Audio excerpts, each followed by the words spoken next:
So, first of all, let me make you a question. How many of you know what is air gapping? Good. And how many of you know what a cross-domain solution is? That's why I'm here. So, I want to exchange with you some ideas about what digital transformation actually is and why today digital transformation is not working the way it is supposed to work.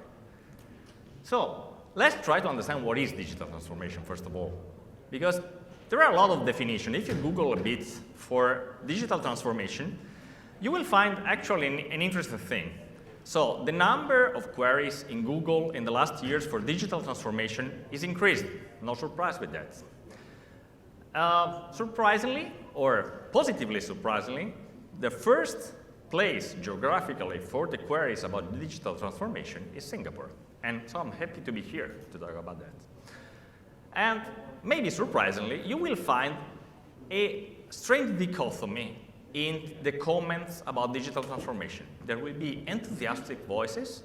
Wow, digital transformation is the solution to all our problems. And you will find very skeptical voices. So let's try to dig a little bit more inside the situation about digital transformation. The reality is that 78% of governmental projects for digital transformation fail. And rather than asking ourselves why 78% of the projects concerning digital transformation fail, let's ask ourselves how do the other 22% of the project actually manage to have success? According to McKinsey, they have success because they focus on two important assets. One is real-time data, and one is people. Because digital transformation is not just deploying a technology in an environment. I heard a lot of claims during the pandemic saying that the pandemic has accelerated digital transformation because all we do smart working. But smart working is not digital transformation. Video conferencing systems are there since 20 years. And we just changed a little bit the way we use them, and just putting a person in his house to work instead of in an office is not digital transformation at all. And during the pandemic, we also realized that many organizations found their members frustrated to work at home because they didn't feel in the right position to work. So what is the point? The point is that digital transformation is not just about deploying new technologies. I found in literature a very good definition for digital transformation. Digital transformation is about deploying disruptive technologies, but then also altering the value creation path. That is digital transformation about. If you deploy a technology, but you don't alter the processes, the way you create value in your organization, you are not doing digital transformation. And finally, you have to manage the changes and the organizational barriers. Because when you deploy something new, you will have problems. You will have resistance to change. I come from the military. I've been spending 23 years of my life in the military, and in the military, we have a very good acronym, that is .mlpf. Long story short, it means that when you try to transform something, you have to take into account everything from the doctrine, procedures, personnel, material, training. So you can't think of making digital transformation if you don't focus on putting people and technology working together. And if you don't do it, you feel justified in some way, because for years we have been saying that the virtuous way, you will pardon my Japanese pronunciation, the virtuous way to implement changes is the Kaizen, so small steps and continuous improvement.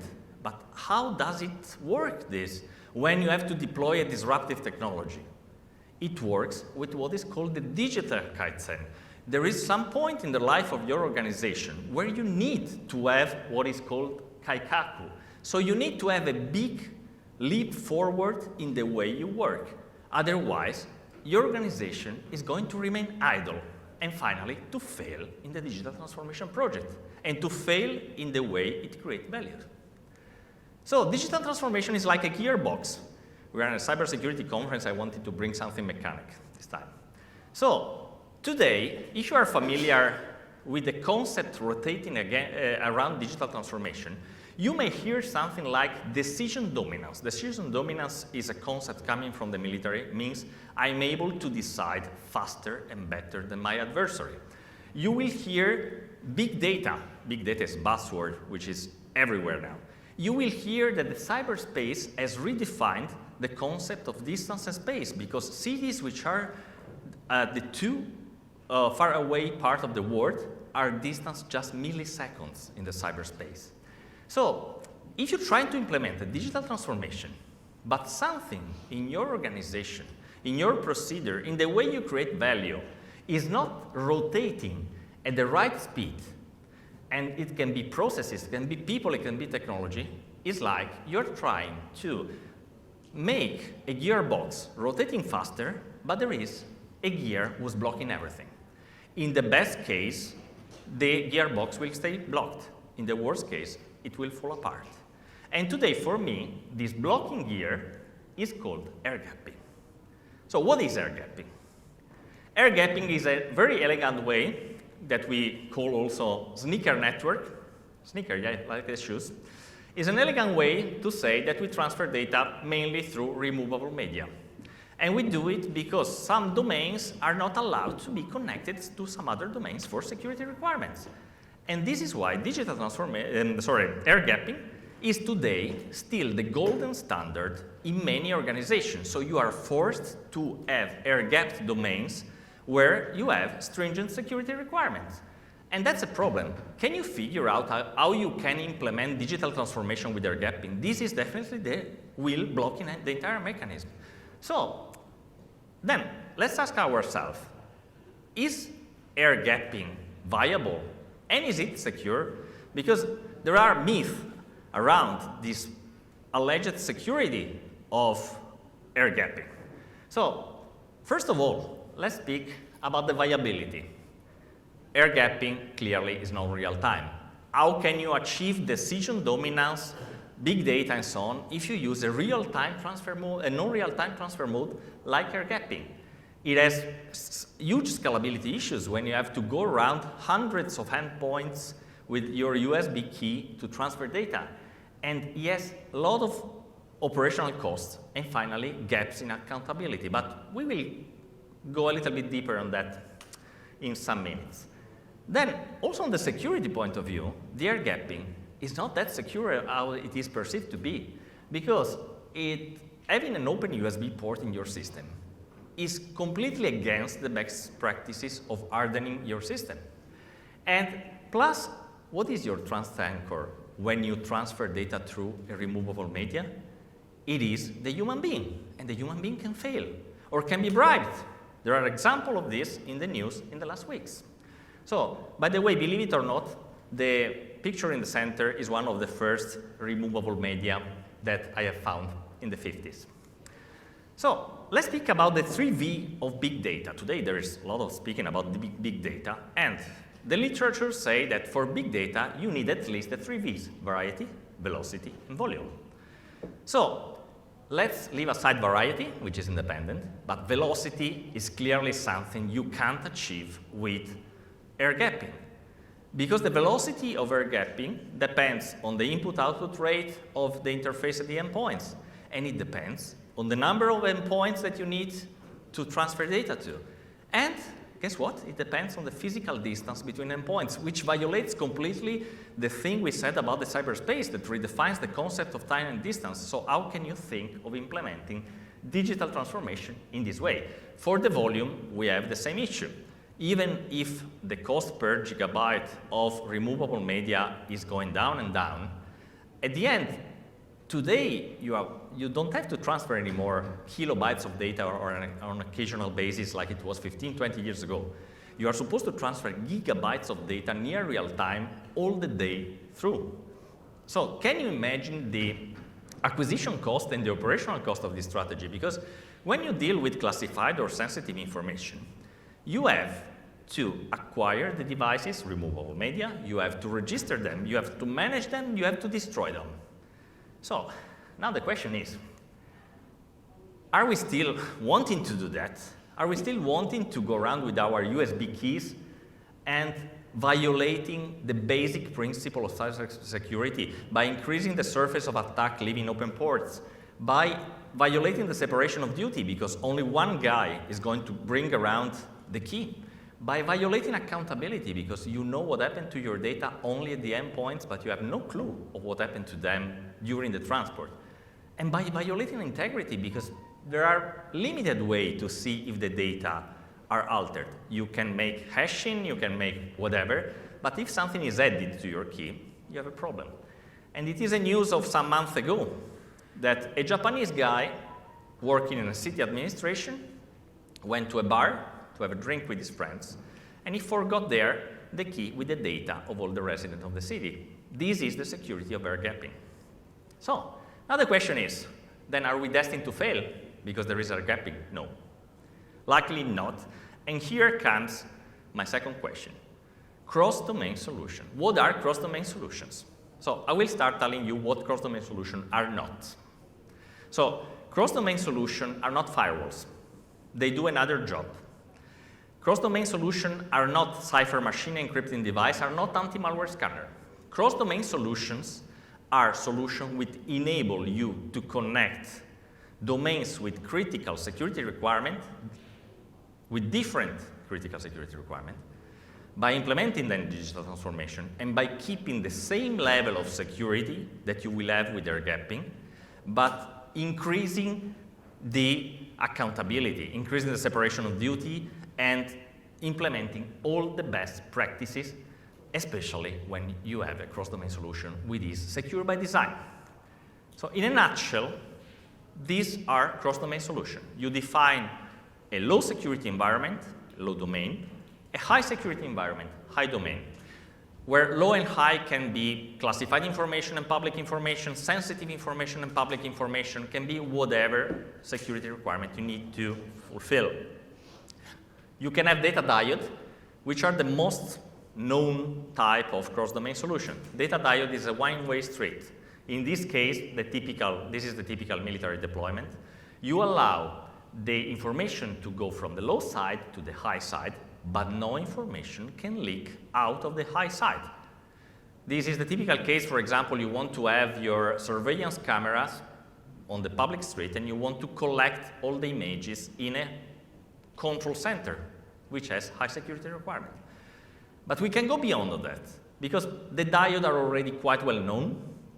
Today, we can have also gateways. Gateways are fully bidirectional cross-domain solutions, allowing the fully controlled bidirectional exchange between security domain.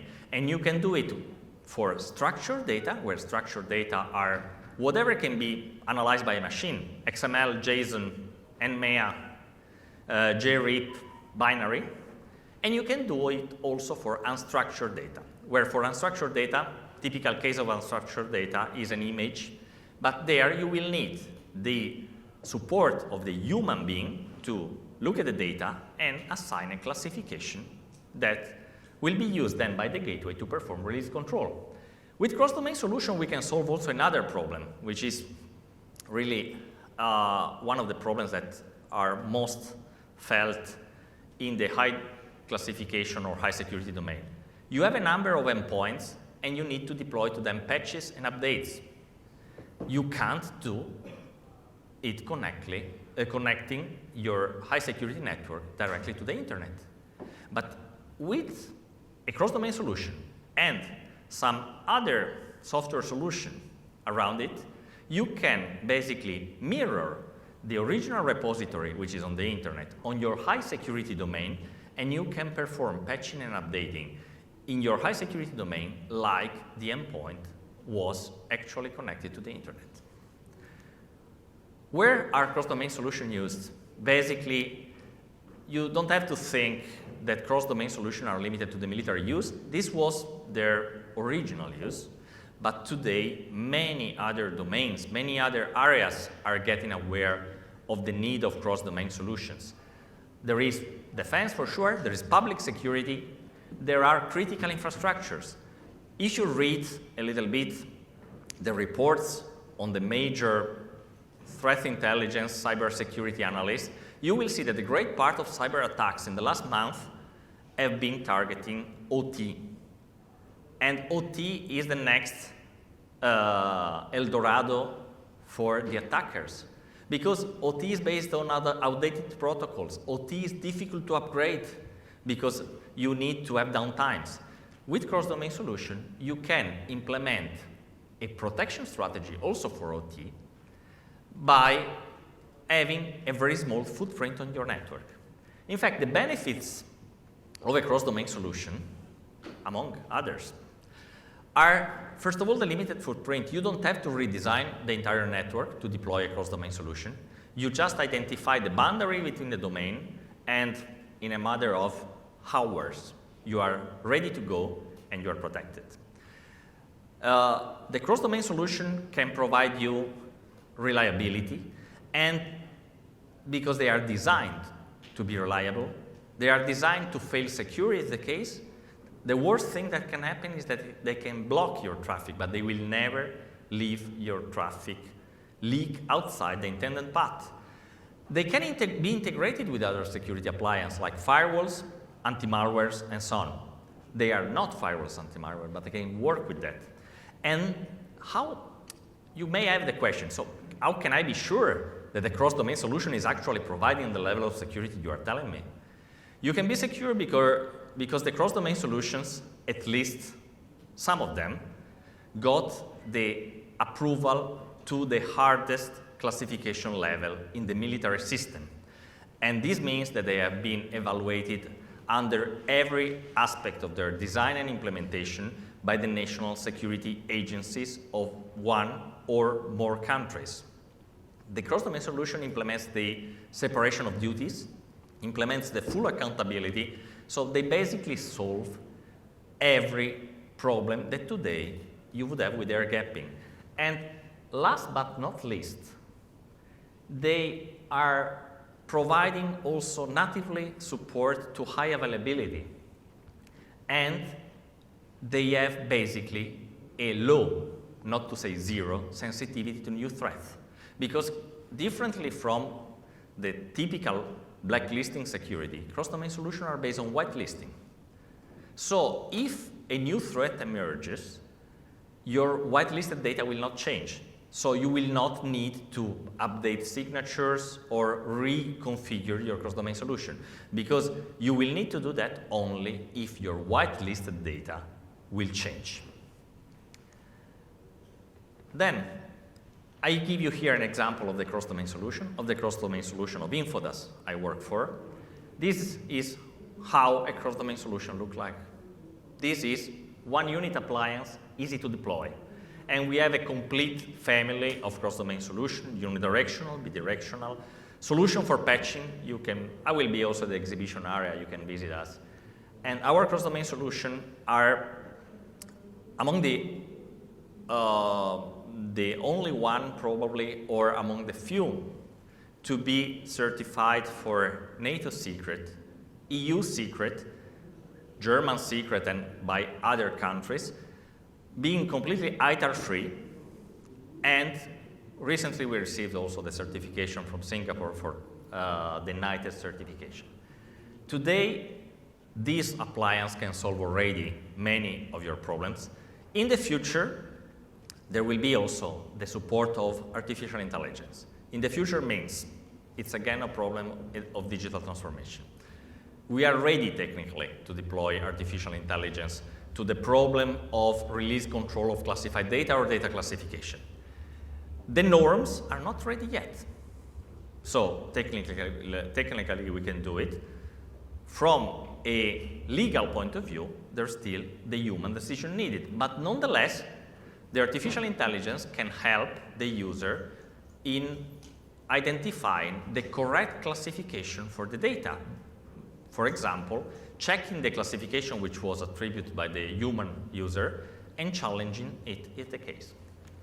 So that ends my presentation. Then I hope that now you have an idea of what are cross-domain solutions and how they can solve the security problem of bringing connectivity to high security domain, because I hope you will agree with me now that there's no way that air gapping can be the future in a world where you want to implement digital transformation.